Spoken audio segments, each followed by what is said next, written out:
Je m'appelle Pauline Desroulèdes et je suis joueuse de tennis fauteuil. J'ai toujours pratiqué le tennis depuis l'âge de 7 ans, mais ce n'a jamais été mon métier. J'étais une petite fille qui rêvait d'être sportive de haut niveau, mais malheureusement, ou heureusement, je ne sais pas, j'ai fait d'autres choses. Et il y a 5 ans, j'ai été victime d'un accident de la route dans lequel j'ai perdu ma jambe gauche.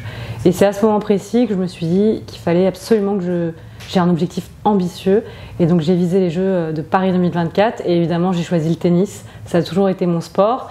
Et donc j'ai dû basculer du tennis debout au tennis en fauteuil. Pas facile, pas facile. On pense tous que ça n'arrive qu'aux autres, mais quand ça nous arrive, on se rend compte qu'on peut tous basculer en un instant dans le camp des victimes. Moi, je me perçois tout de suite que j'ai perdu ma jambe dans cet accident et que ma vie va être différente. Mais je comprends aussi que le meilleur outil de reconstruction pour moi, ça va être le sport et au plus haut niveau. Et c'est pour ça que quelques heures après cet accident, je dis à mes proches, vous inquiétez pas, je vais faire les Jeux paralympiques de Paris en 2024, comme si j'avais tout de suite identifié que ça allait être ça mon truc, qui allait pouvoir m'aider à rebondir et que j'allais mettre toutes mes forces, mon énergie dans cette nouvelle vie. La Marseillaise, bien sûr, moi je suis très cocorico, je suis capable vraiment d'écouter la Marseillaise dans toutes ses versions possibles, inimaginables, que je chante à ma fille d'1 an et demi, qui la connaît déjà par cœur, je pense.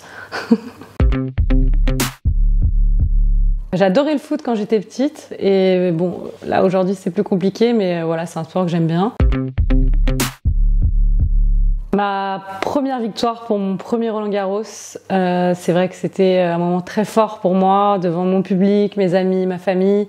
Et voilà, je me souviens de la balle de match où je serre très fort sur la joueuse, elle la rattrape pas et je réalise un instant après que c'est fini. Et voilà, là c'est la petite fille qui explose de joie. Et c'est des victoires qu'on n'oublie pas. Et aujourd'hui, c'est pour ça que je continue à ce métier, c'est pour revivre encore ces émotions.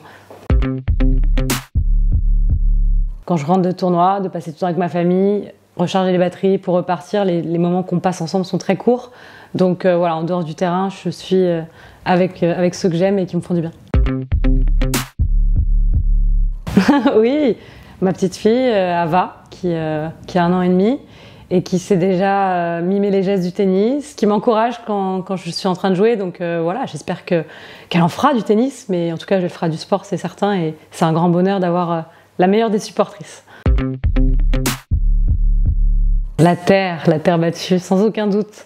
Vraiment, ça reste la surface déjà debout que j'adorais et en fauteuil aussi pour d'autres raisons, parce que ça glisse, parce qu'il y a du mouvement, parce que c'est dur aussi de rouler sur la terre.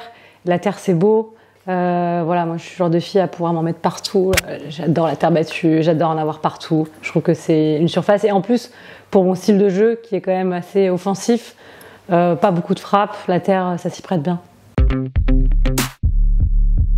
C'est un immense honneur d'être sponsorisé par un groupe aussi prestigieux qu'est LVMH. Pour moi, c'est la réussite à la française dans toute sa splendeur. Et Dior, c'est une marque que tout le monde connaît. Et voilà, moi, j'étais vraiment ravie d'incarner en tant qu'égérie pour la maison Dior.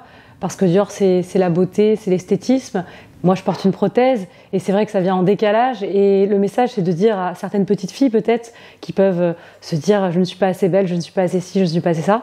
Bah, en fait, on peut porter du Dior en ayant une prothèse, en ayant une différence, en tout cas, peu importe qui on est. Et voilà, c'est le message que j'ai envie de faire passer et de dire que tout est possible.